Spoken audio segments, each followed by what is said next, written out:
देखना चाहिए। भुजबळ साहेब मैं तो आऊंगा, मैं तो आया हूं। भुजबळ साहेब तुमचे बीडचे दौरे जे आहेत ते वाढलेले आहेत, त्यामुळे जरांगे बीडचे पाटलांनी दौरे कोणी सांगितलं वाटतं? बऱ्याचदा तुम्ही कधी सांगा, कधी सांगा ना. अहो माझे दौरे जे आहेत ते लाखाची मीटिंग झालेलेच आहे. आता बीडचा जो अलीकडच्या ह्या 6-8 महिन्यामध्ये हा दुसराच दौरा आहे. पहिला जो आहे तो फक्त जे जाळपोळ केली त्यांची घरं पाहिली, हॉटेल पाहिलं आणि आता परत जातोय तिथे सगळं.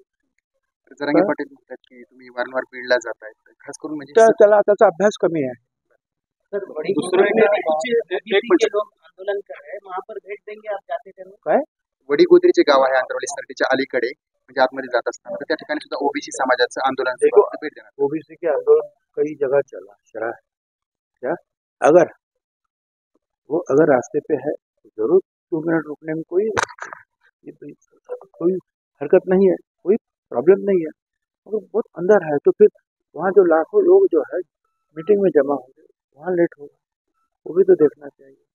और मैं समझता हूँ कि सब लोग जो है आंदोलन करना चाहिए, कैंडल मोर्चा निकालना चाहिए, सब लोग अपने अपने ढंग से जो गांव में जो अपना अपना काम करना चाहिए, मगर जहाँ ओबीसी की मीटिंग है वहाँ भी तो हाजिर होना चाहिए। कभी लोगों का जो है अभ्यास होगा कि ये क्या लड़ाई है, समझना तो चाहिए लोगों को। शिवसेनेचा निकाल लागला